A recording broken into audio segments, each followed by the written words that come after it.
Le grand dialogue. Le grand dialogue de l'émission de débat du studio Tamani sur votre radio. Le grand dialogue.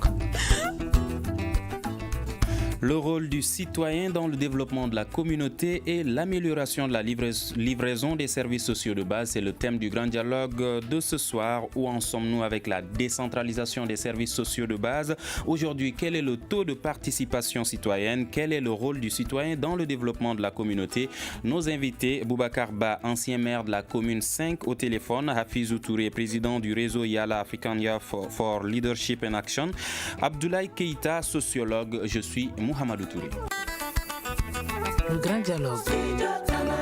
Alors, je l'ai dit, ce soir, nous allons parler du rôle du citoyen dans le développement de la communauté et l'amélioration de la livraison des services sociaux de base. Monsieur le maire Boubacar Ba, aujourd'hui, où en sommes-nous avec la décentralisation des services sociaux de base au Mali? Bonjour, je rectifie d'abord, je suis Boubacar Ba, ancien maire de la commission du Sud Bamako. C'est ce que j'ai dit, monsieur le maire. Président de l'association des municipalités du Mali et conseiller au district de Bamako. Merci. Voilà. Donc, concernant les services sociaux, essentiellement la santé, l'éducation et l'eau, je pense que cela ne souffre d'aucune confusion. Tout le monde sait aujourd'hui que les collectivités ont en charge la livraison de ces services essentiels. Maintenant, cela connaît beaucoup de diversité, selon que l'on soit en milieu urbain ou selon que l'on soit en milieu rural. Du milieu urbain, je peux dire ce qu'il y a. Il y a certaines zones où le réseau d'adduction d'eau géré par le couple Somapep-Somagep. Bon, ce sont des bornes fontaines que les mairies favorisent pour la grande masse et ceux qui n'ont pas suffisamment de ressources pour faire des s'abonner individuellement. Donc les facilitations sont faites à travers les bornes fontaines que gèrent les fontainiers à leur charge, c'est-à-dire on leur permet de s'installer et de vendre l'eau à un prix modique aux populations. Mais avec le futur projet de Kabbalah qui va desservir dans les prochains mois l'ensemble du sud de Bamako pour à peu près 1 million d'abonnés, là le problème sera grandement résolu. Mais en attendant, dans le cas de la communauté, par exemple, nous avons fait des forages avec des grandes ONG comme Musulmans d'Afrique ou bien d'autres grandes ONG qui ont eu à faire des forages avec des bornes fontaines pour que les populations aient accès à l'eau au moins du temps. Voilà ce que je peux dire en ce qui concerne l'accès à l'eau potable. Maintenant, pour les centres de santé, nous avons eu, quand on était en fonction, à construire... oui, mais monsieur le maire, parlons du contexte général, pas seulement de Bamako ou de votre commune, mais au niveau général au Mali, la décentralisation des services sociaux de base. Aujourd'hui que l'ensemble des 703 communes de Bamako, du Mali, ont quand même, depuis bientôt 30 ans, permis quand même à la grande majorité de la population d'avoir accès à l'eau potable. Il n'y a pas une commune aujourd'hui qui n'a pas plusieurs points d'eau modernes. Il n'y a pas une commune aujourd'hui qui ne recense pas plus de 2 à 3 centres de santé communautaire, qui n'a pas un petit hôpital de district, c'est-à-dire un centre de référence, en tout cas au moins par commune, pour permettre aux populations, en tout cas, d'avoir aux soins essentiels de base. Donc ça, c'est une généralité, je n'ai pas l'ensemble des statistiques en tête, mais ça, c'est une réalité que nous sommes en train d'optimiser. D'accord, monsieur Ba, monsieur Hafizou Touré, vous êtes le président du réseau Yala. Vous, que pensez-vous du processus de décentralisation des services sociaux de base en cours au Mali? Bon, les services sociaux de base au Mali, question de décentralisation, je crois que monsieur le maire l'a rappelé. déjà tout n'a pas été décentralisé. Nous avons tout simplement l'éducation, la santé et l'hydraulique. Et même ça, moi je suis pas totalement d'accord avec lui, dire que dans toutes les communes nous avons quand même de l'eau. Même ici à Bamako, souvent il y a des pénuries d'eau. Donc je me dis, il reste encore beaucoup de choses à faire. C'est vrai que ces derniers temps, nous voyons au niveau du département en charge de l'eau des initiatives qui sont en train de se faire. Je crois que les initiatives doivent continuer, mais il reste encore beaucoup à faire en ce qui concerne les services sociaux de base sur le territoire malien. Donc il faut continuer à travailler dans la même dynamique pour qu'on puisse soulager nos populations. Vous dites qu'il y a des services qui n'ont pas été décentralisés. Est-ce que vous pouvez nous en citer par exemple? Quand nous parlons, par exemple, même l'éducation, si on essaye de regarder, c'est seulement au niveau premier cycle, premier cycle, second cycle, et puis lycée. Quand on essaye de voir aujourd'hui la cartographie des universités au niveau du Mali, c'est que nous avons l'université de Bamako, et puis Ségou. Parce que, par exemple, si vous regardez au niveau de Mopti, nous n'avons pas une université. Si vous partez, par exemple, au niveau de Gao, nous n'avons pas une université. Quand on part également à Kidal, je me dis, de la même manière qu'on donne l'accès à l'éducation de base, pourquoi ne pas aussi décentraliser également l'éducation au niveau supérieur? Donc ça, c'est juste un exemple que je dis.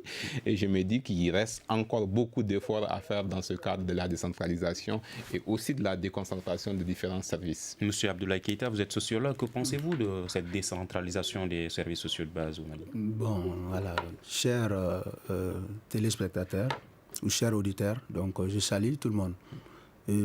Concernant la décentralisation au Mali, on n'a pas assez de temps pour faire un récapitulatif donc, de cette politique de décentralisation, donc, qui, à mon avis, au départ, donc dès le départ, a été un peu mal pensée. Pourquoi? Notre politique de décentralisation, on est au XXIe siècle, mais ça a été, voilà, l'état dans lequel nous nous trouvions, l'état a été pensé au XXe siècle.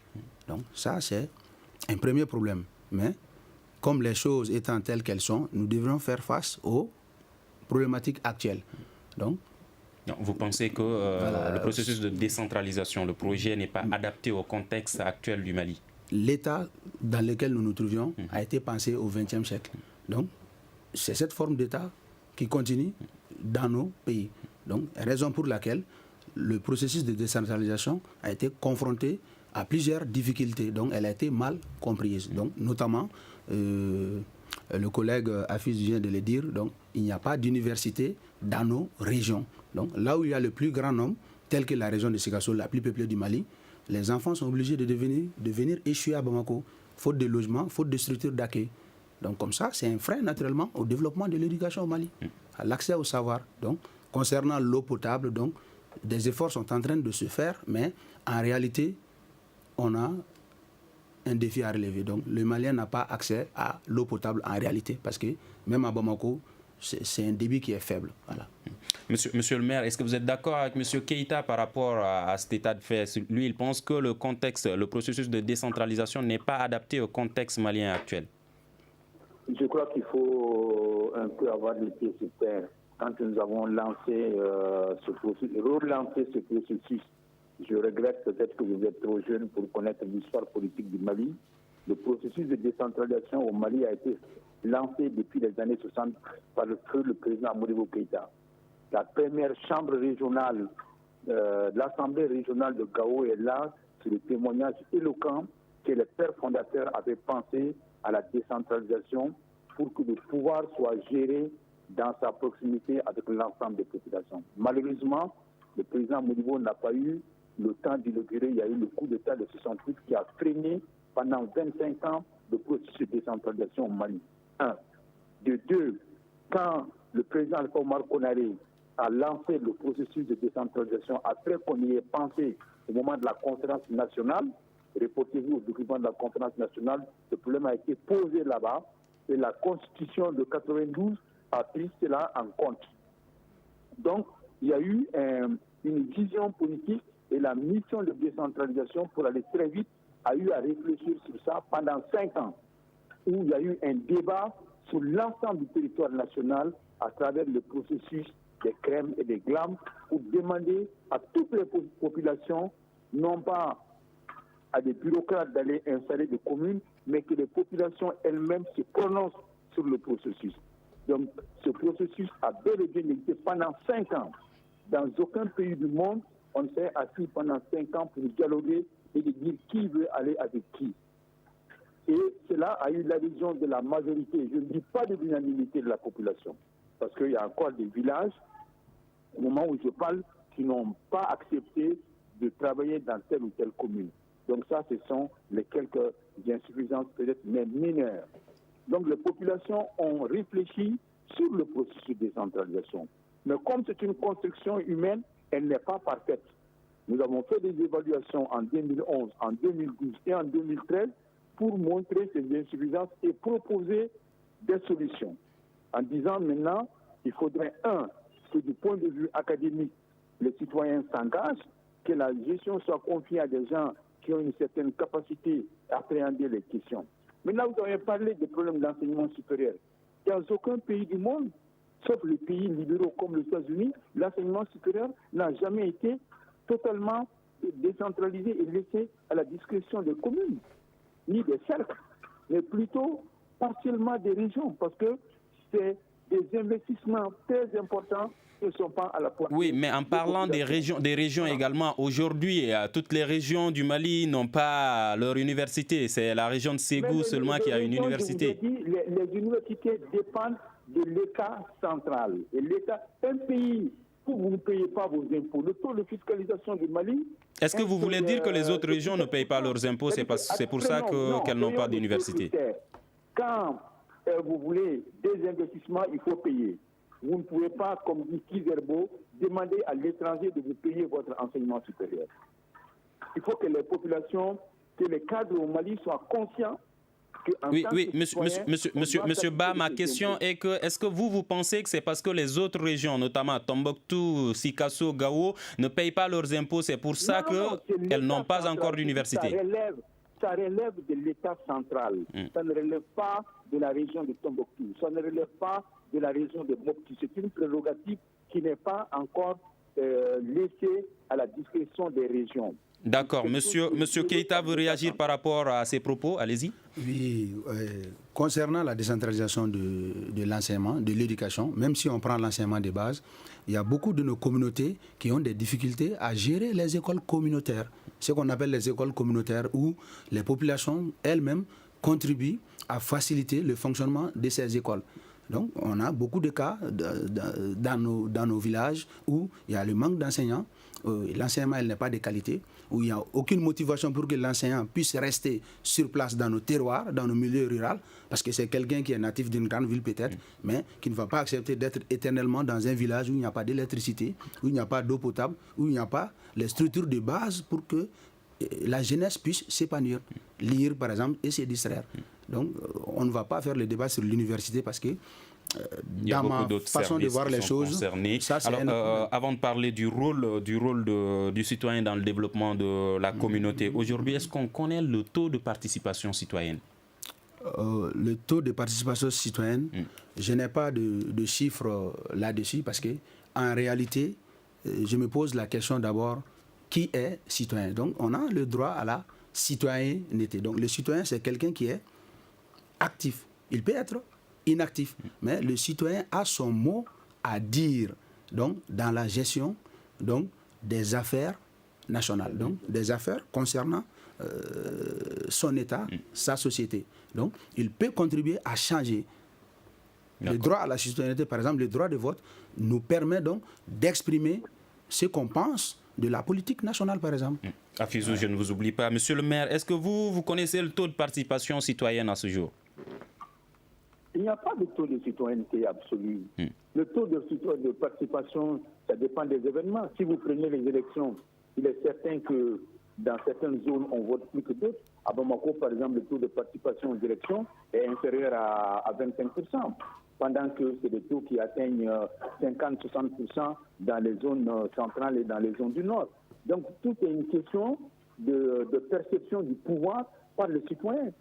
Il y a des zones où le taux de participation est très élevé. Vous allez aux élections communales à Gao, à Tombouctou, les gens sortent à 60-70%.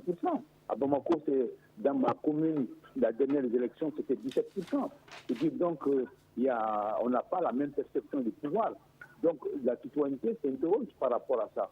L'intérêt, c'est un individu fort au bien public, à la chose publique, et son intérêt à y participer et à donner son point de vue. Nous sommes en construction. Nous ne pouvons pas prétendre, comme dans d'autres pays, par la force, dire allez voter, venez vous exprimer. Mais on a créé des cadres pour ça. Est-ce que vous savez le nombre d'associations enregistrées au niveau de l'administration territoriale? Ça dépasse les 5000 associations. Ça veut dire que le cadre juridique est là, prêt à ça, mais il appartient aux citoyens de s'exprimer. Il appartient aux citoyens de s'organiser pour venir contrôler l'exercice du pouvoir. Tout ça, mais est-ce que l'État a créé les conditions qu'il faut pour que ces citoyens puissent s'exprimer comme il le faut? L'information a été donnée dans le code des collectivités. Les communes font la reddition des comptes. Les communes constituent obligatoirement les chefs de village, les chefs de fraction et les chefs de quartier. L'information a été donnée dans ce code, mais en français. Est-ce que les langues locales ont été prises en compte pour sensibiliser ces populations? Allez regarder la zone de Ségou. Les gens qui font des redditions de comptes, ils le font en bamana. Je regrette. C'est écrit dans des tableaux en bamana. Afizou, est-ce que vous partagez l'avis du maire par rapport à cette question d'information, de sensibilisation des citoyens? Bon, la question, elle est relative. Hein. C'est vrai que le Mali est très fort dans l'élaboration des textes, hein, mais souvent les textes restent tout simplement dans des livrets. En ce qui concerne la vulgarisation de l'information, elle n'est pas faite. Hein. Même si elle existe, nous savons que nous sommes quand même dans un pays où les gens lisent moins, et surtout que c'est aussi dans la langue française. Donc même si elle existe, cette information, les gens n'ont pas cette information. Maintenant, pour revenir un peu par rapport à la première intervention de Monsieur le maire, nous savons quand même si nous sommes jeunes, parce que je crois que lorsque nous sommes dans le débat, souvent il faut essayer de faire la part des choses. On peut être jeune, mais on lit aussi l'histoire. Donc nous savons, c'est des choses, quand même des choses qui sont vérifiables. La décentralisation au Mali, si on essaye de partir de façon pratique, c'est vers les années 90, disons même 92, quoi. Et même dans ça, le transfert, par exemple, des compétences, est-ce que c'est même pas seulement la patate chaude qu'on a envoyée au niveau des communes? Bon, le transfert de compétences a été fait, mais est-ce que les ressources sont parties? Ça, c'est également un problème que les maires, quand même, ont souvent. Maintenant, en ce qui concerne la question du taux de participation citoyenne et autres, là, le taux il est relatif. J'avais lu il y a quelques jours un article là d'une institution Baromètre qui disent que la citoyenneté au niveau du Mali, parce que c'est vraiment un sondage qui est fait au niveau de chaque pays, c'est entre 25 à 65%. Donc ça dépend souvent du domaine, ça dépend aussi de la zone géographique et ça dépend également de la question. Si par exemple c'est les élections, ça diffère si on est au nord par rapport au sud. Si par exemple c'est un lettré ou bien illettré, dans la gestion de la chose publique. N'est-ce pas un taux faible? Un taux faible. Qu'est-ce qui explique cela? Un taux faible, ils l'ont dit tout à l'heure, même dans ces interventions, dire, OK, certaines régions, est-ce que les populations payent même leurs impôts? Les populations ne vont pas payer leurs impôts parce qu'ils n'ont pas confiance également aux représentants qui sont devant eux. On ne va pas payer nos impôts et qu'un maire, c'est la coule douce, quoi. Partir acheter des maisons en Europe ou bien aux États-Unis, alors que les besoins réels des populations, ils les ignorent. Donc, c'est également cette réticence-là que les populations ont vis-à-vis de leurs élus. Donc, souvent, le problème, c'est également un problème de gouvernance. Et c'est ça même qu'ils ont essayé de gérer avec la situation de la décentralisation pour que les représentants de l'État puissent être plus proches des populations, mais jusqu'à preuve du contraire. Et voilà, l'administration et également les administrés, c'est à 1000 bornes, quoi. Donc, on ne les voit pas. Donc, les populations ne se voient pas aussi considérées dans la chose. Donc, du coup, ils ne payent pas des impôts. Monsieur Keïta, est-ce que vous partagez l'avis de Monsieur Touré par rapport à cette question qui pense que les citoyens ne payent pas leurs impôts parce que les ressources sont mal gérées? Bon, les citoyens n'ont pas compris à quoi servent les impôts. Donc cela n'est pas de leur faute. Parce qu'on a une administration, une direction, un ministère qui est chargé donc du prélèvement, donc qui est chargé de collecter les impôts, donc qui doit faire la sensibilisation autour de l'importance de ces prélèvements et que les citoyens, les intéressés vont se sentir concernés par l'injection donc de ces sommes dans la gestion de leurs problèmes concrets. Voilà, moi je suis dans le domaine du concret. Voilà. Mais est-ce que les ressources sont bien gérées?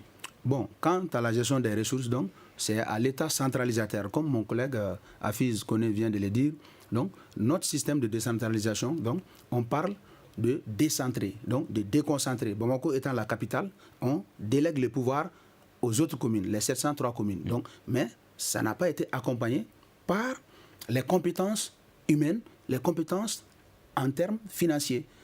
Et les populations, face à certains défis, sont obligées donc de serrer la ceinture. Néanmoins, je ne vais pas parler donc des échecs seulement de la décentralisation. Donc, il y a des aspects positifs, mais à mon avis, au Mali, il y a plus d'échecs dans notre processus de décentralisation enclenché sous le régime d'Alpha Omar Konaré avec le ministère géré par M. Ousmane Sy. Voilà. Donc, cette politique n'a pas tenu compte de certains conflits, de certaines situations conflictuelles dans nos communautés rurales ou urbaines.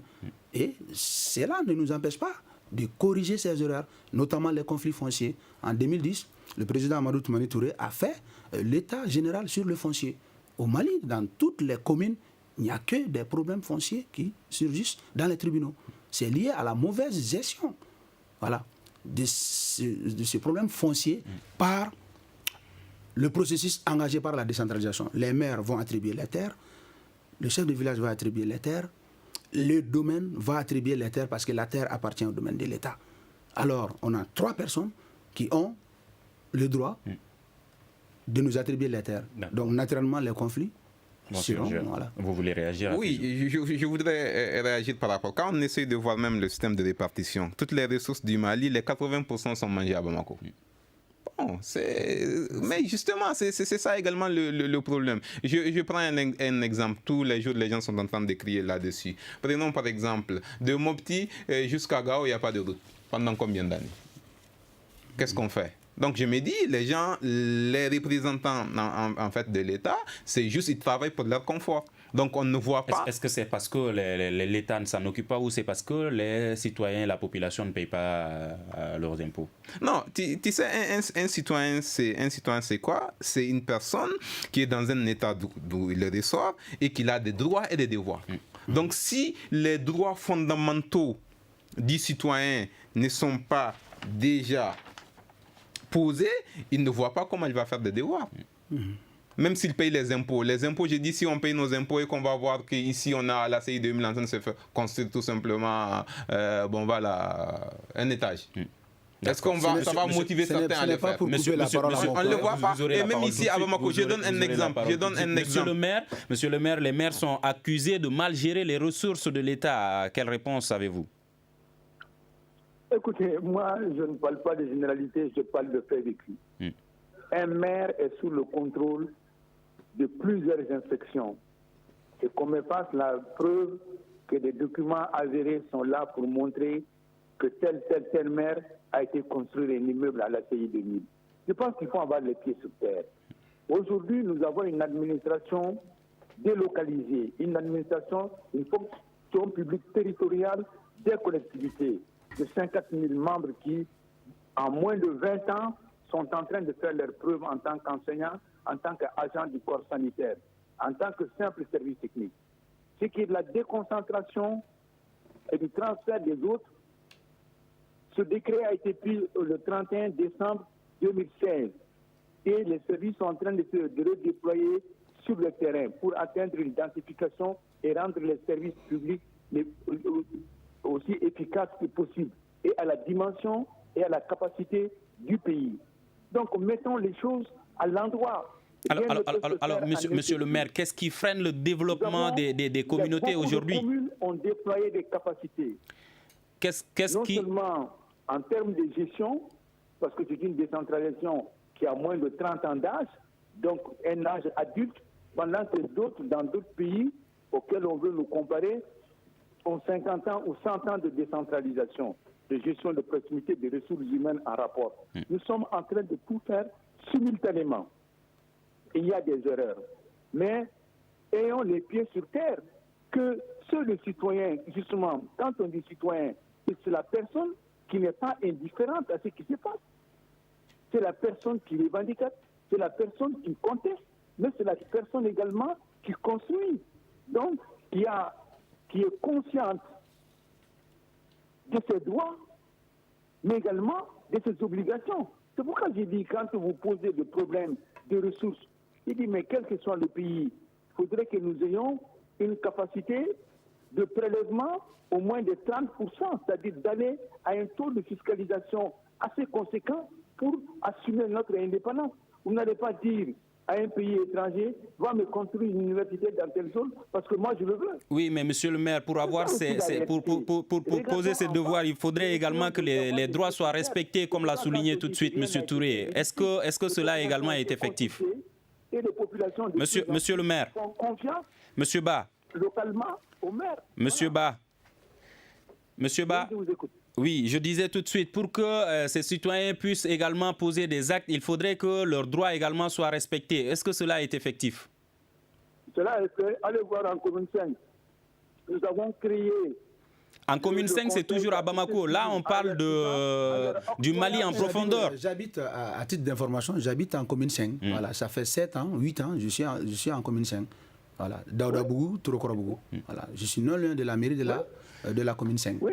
Un exemple, en commune 5, même un quartier comme par exemple Bako du Koni à CI, combien de fois les gens ont fait de 5h à 24h, ils n'ont pas de l'eau ni de l'électricité. Ça, c'est en commune 5. Et un quartier supposé être un quartier. Comment est-ce que vous expliquez cette situation? Le réseau Somagep, ne racontez pas d'histoire. L'électricité, c'est l'énergie du Mali. L'énergie du Mali n'est pas gérée par la commune, je regrette. La Somagep n'est pas gérée par la commune 5. Attention. Mais par l'État. Ceux qui gèrent et ceux qui ne gèrent pas. Mais par l'État malien qui gère également la décentralisation. Les responsabilités là où elles sont. C'est un manquement au droit de l'eau. Pour ce truc-là. D'accord.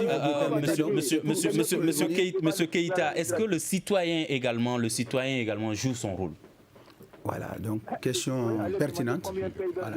Le citoyen doit naturellement jouer son rôle parce qu'il appartient à une communauté, donc à une société, donc qui est l'ensemble des êtres qui vivent en groupe organisé. Donc, le politique est là pour veiller à cette organisation de la vie en communauté, mais juste il a le pouvoir donc de décider. Donc, la notion de représentativité a été évoquée par mon cher collègue. Est-ce que réellement nos représentants nous représentent? Sont-ils nos représentants? C'est cette problématique-là qui se pose. Il s'est avéré qu'au Mali, les partis politiques auxquels nous avons fait confiance ont abandonné leur mission donc, de développement des communautés, de développement des sociétés. Donc l'espoir tant suscité au 26 mars 1991 a été déçu. Donc les populations se sont recroquevillées derrière d'autres leaders. Monsieur Ba, demandez des preuves par rapport à ce que vous signalez. Est-ce qu'il y a des preuves concrètes? Dans la politique de décentralisation, il y a des efforts. Donc, notamment la politique de santé comparativement à d'autres pays. Notre système de santé, les CESCOM, les ASACO et consorts, donc ça c'est un progrès. Donc notre système de santé a été, elle est en voie de décentralisation. Il y a eu du progrès dans l'accès aux soins de santé. Comparativement à pas mal de pays frontaliers, nous avons un système de santé qui s'organise progressivement et dont les populations sont plus proches. D'accord. Mais le plateau technique n'y est pas. L'avis de M. Keïta et vous voulez donner des preuves. Oui, par rapport, moi je reviens déjà à l'eau qui dit que ce n'est pas de la responsabilité, que c'est la Somagep ou bien la Somapep. Je pense que chaque citoyen a droit à de l'eau, boire de l'eau tout simplement. Et je ne peux pas comprendre qu'à Bamako et dans un quartier censé être un quartier aisé, que les citoyens payent par exemple leurs factures d'eau et d'électricité qui sont même prépayées et qui n'ont pas droit à l'électricité. Comment il peut comprendre cela? Maintenant, en ce qui concerne... Quand le maire dit que ce n'est pas la mairie qui gère la Somagep ou l'énergie du Mali, mais est-ce que la mairie ne devrait pas créer les conditions pour que la population puisse avoir de l'eau et de l'électricité? Mais justement, sauf si monsieur le maire a oublié en fait le rôle du maire. C'est tout simplement trouver des solutions aux besoins de la population qui les ont donné en fait ce mandat-là de les représenter. Mais s'ils n'arrivent pas à faire ça, je ne vois pas en fait l'intérêt pour lequel on doit avoir un représentant. Maintenant, en ce qui concerne la question, est-ce qu'on a des preuves? Je ne vais pas citer des noms. Quel est le nombre de dossiers avec des maires qui ont vendu même des cimetières ou bien même les servitudes des maisons ici à Bamako? Nous les connaissons. Donc il faudrait quand même qu'on puisse avoir cette honnêteté intellectuelle de dire les choses, de trouver des solutions ensemble. C'est ça aussi la citoyenneté. Monsieur Ba, une réponse par rapport à ces questions? Vous voulez des cas concrets? Allez-y. Vous voulez des cas concrets? Bien sûr. En rentrant en fonction en 2005, j'ai signé une convention en 2009 permettant à 2000 personnes à Bako du Kroni, dont vous parlez si bien, d'avoir accès à l'eau. Allez vérifier aujourd'hui le degré.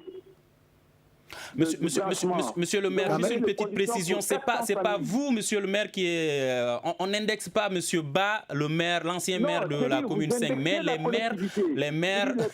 maires au Mali. Capacité de négociation pour compléter l'effort d'État. Et ça, nous l'avons fait et les collectivités continuent de le faire. À Bamako, comme à Ségou, comme à Kaï, comme à Mopti. Mais je dis, mais tout ne peut pas se faire en un jour. Alors, où se trouve le problème aujourd'hui, monsieur Ba? Monsieur Ba? Oui. Oui, aujourd'hui, où se trouve le problème? C'est à vous que je pose la question.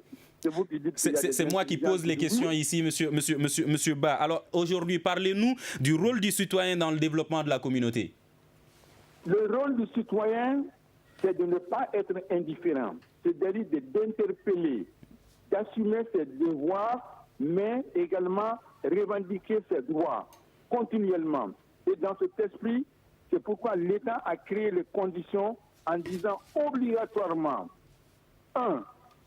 tous les ans, 2 fois dans l'an, les collectivités, les responsables doivent se porter devant les populations, avec les chefs de quartier, les chefs de village et les chefs de fraction, pour faire état de leur gestion. De 2, les textes ont été créés pour permettre à chaque citoyen de venir contester les délibérations d'un conseil communal. Et les délibérations des conseils communaux ont lieu 4 fois par an. Chaque trimestre, un conseil communal est obligé de tenir un conseil et de délibérer. Et les citoyens peuvent contester ces délibérations-là devant le tribunal administratif. Donc c'est un progrès par rapport à hier. Est-ce que le citoyen joue ce rôle? Que les gens ne sont pas oui, mais le citoyen doit s'informer. Est-ce que le citoyen malien joue ce rôle? On doit informer les citoyens, s'il vous plaît. Oui, mais nous informons, nous affichons. Oui, monsieur le maire, répondez d'abord à cette question. Est-ce que, selon vous, le citoyen malien joue ce rôle? Pour le moment, il ne le joue pas. Pourquoi il ne le joue pas, selon vous? Il ne le joue pas, soit il est sous-informé, soit il est indifférent. Et qui devrait l'informer? Mais ce sont ces associations, c'est lui-même en tant que citoyen qui peut venir dire à la mairie, j'ai voté ou je n'ai pas voté, mais il y a ça qui ne va pas. Il y en a qui viennent, qui disent, il y a devant chez moi, le caniveau est bouché. Qu'est-ce que vous faites? Combien de gens m'ont dit, dans tel endroit, les dalles sont cassées et nous allons remplacer ces dalles-là? Ils ont joué le rôle de citoyen. Ce n'est pas à eux de remplacer les dalles. C'est à la mairie de voir les services compétents pour remplacer les dalles. C'est ce rôle d'information. Monsieur Ba, quand vous dites que ce n'est pas aux citoyens de remplacer les dalles, est-ce que vous pensez que le citoyen n'a pas le droit de le faire? Juste pour montrer sa bonne volonté. En disant qu'il va remplacer, mais il ne peut pas se substituer à la communauté. Ce serait une privatisation parce que demain il va dire oui, moi j'ai fait ça. D'accord. Monsieur Touré, pourquoi le citoyen ne joue pas son rôle, comme si vous partagez l'avis de monsieur Ba? Oui, le citoyen ne joue pas son rôle. Déjà, le citoyen n'a pas l'information. Donc il y a un manquement au droit de l'information. Par exemple, une mairie qui ne rend pas compte. Et le conseil municipal, Dieu seul sait, et ça se passe dans l'année, mais combien de personnes participent? Et quand on veut même voir, par exemple, le maire il est là avec la population, ça c'est au moment où il a besoin, les gens votent pour lui. Mais une fois, il change ses numéros, et à chaque fois que vous voulez le voir, vous ne le voyez jamais. Donc le citoyen ne peut pas jouer son rôle dès le moment. Mais est-ce que le citoyen également cherche à s'informer? Certains cherchent à s'informer, même souvent on fait tout pour faire de la rétention de l'information. Aujourd'hui, quand tu parles dans un service administratif ou bien que tu parles même au niveau de la mairie, les informations les plus élémentaires, on fait tout pour les cacher, pour que les gens n'aient pas l'information. Et surtout, comme on sait que c'est une population majoritairement analphabètes, on l'a dit. Et souvent, c'est aussi des pratiques pour pouvoir, des pratiques de corruption. Parce qu'on sait, lorsque les citoyens n'ont pas la bonne information, c'est qu'on peut le dire, OK, pour avoir, par exemple, ce acte, par exemple, il faut payer tant, alors que la loi a prévu cela. Donc, souvent, c'est fait sciemment de faire cette rétention d'informations pour que le citoyen ne puisse pas jouer pleinement son rôle. Donc, on préfère mettre les citoyens dans l'ignorance et qu'ils puissent jouer, comme ça les... Monsieur Keïta, pourquoi le citoyen ne joue pas son rôle selon vous, comme le pense Monsieur Ba? Bon, en réalité, on ne va pas éternellement revenir donc sur le rôle de tel ou tel. Donc on est tous citoyens. Voilà, comme Monsieur le maire allait dire, j'habite dans sa commune. Donc le citoyen, normalement, il doit être actif, mais il n'est pas obligé d'être actif. Voilà, il peut participer au changement en cours et il peut observer aussi. Donc, le citoyen, il a le droit d'être actif ou inactif. Mais il a son mot quand même à dire dans la gestion donc, des questions. Mais s'il n'est pas actif, comment peut-il avoir son mot à dire par rapport aux gestions, aux affaires de l'État, puisqu'il n'a pas l'information suffisante? Les cellules de sensibilisation, donc, doivent, dans les mairies... Qui gère ces cellules de sensibilisation? Les associations aussi doivent jouer leur rôle, même quant au taux de participation à la citoyenneté. Donc, comment faut-il faire pour relever le taux de participation aux différentes échéances électorales, que ce soit le référendum. Ces associations également jouent leur rôle? Bon, il y a des associations qui essaient de jouer leur rôle, qui tentent, mais en réalité, donc, c'est les politiques qui nous empêchent d'avoir la volonté de participer. Parce que la première expérience démocratique au Mali, mars 91, les élections de 1992, voilà. Je ne veux pas indexer, mais les partis ont fait l'achat de conscience. Le réseau Yala, les associations, certaines ne jouent pas le rôle, comme le dit monsieur Keïta tout de suite. Pourquoi? Certains jouent, mais certains n'ont pas le moyen. C'est vrai que certaines associations ne jouent pas pleinement leur rôle et tout, parce qu'aujourd'hui, comme monsieur le maire l'a dit, nous avons quand même des milliers des associations. Souvent, les associations sont devenues en fait comme des entreprises privées. Et pratiquement chaque famille a son association parce que ça permet de pouvoir trouver en fait des petits financements. Mais Dieu sait qu'il y a également des associations qui font pleinement leur travail, par rapport à l'information, par exemple, à la sensibilisation et beaucoup de choses. Moi, par exemple, au niveau de notre organisation, African Youth for Leadership and Action, nous faisons des campagnes de sensibilisation, nous partons faire des débats communautaires dans des langues locales, nous partons jusqu'au niveau des régions et au niveau des cercles, avec nos propres moyens, souvent pas avec un centime d'un partenaire. Nous le faisons, mais il y a aussi, avant même qu'on arrive au maire, il y a l'animation également politique qui n'est pas faite, souvent. Et au niveau de la mairie, quelle est la redevabilité? Qu'est-ce qu'ils font? Pourquoi ils ne vont pas aussi informer en fait leurs citoyens de ce qu'ils font, de ce qu'ils ont envie également de faire? Donc il y a également cette démission qui est faite, du coup, qui frustre en fait les citoyens à s'impliquer en fait dans la gestion collective. Parce qu'ils se disent, bon, écoutez, dès le moment qu'on élit par exemple un maire, il a le pouvoir, bon, il est à son propre compte. Donc du coup, nous aussi, on est délaissés, on ne fait rien, il n'y a pas d'animation, il n'y a pas de la sensibilisation et chacun préfère s'occuper de sa famille. Donc du coup, on laisse la gestion collective. Et je pense que souvent, les politiques, ça les arrange parce que se disent dès le moment où on n'a pas des gens qui veillent sur le grain, ça nous donne la latitude de faire ce qu'on a l'habitude de faire. Donc un effort également n'est pas fait à leur niveau pour amener les citoyens pour dire que, écoutez, la commune, c'est vrai qu'on vous représente, mais vous avez aussi un rôle important à jouer. C'est pour cela on a dit, le citoyen, il a des droits, il a également des devoirs. Mais pour qu'il puisse jouer pleinement ces devoirs-là aussi, il faudrait qu'on puisse aussi l'assurer ses droits. Alors, monsieur le maire, il semblerait que le problème soit d'ordre général. Alors aujourd'hui, qu'est-ce qui pourrait résoudre cette question, cette situation? Mais comme je vous l'ai dit, sincèrement... Allô? Oui, allez-y. C'est d'aller revendiquer systématiquement ses droits. J'ai beaucoup de collègues qui ressentent, comme vous l'avez dit, et je suis d'accord avec mon collègue qui disait tout à l'heure qu'il y a des milliers d'associations, que son association à lui s'assume. Mais nous demandons à chacune... Moi, j'ai dit, il y a des groupements de jeunes qui venaient à la mairie. Je donne cet exemple-là.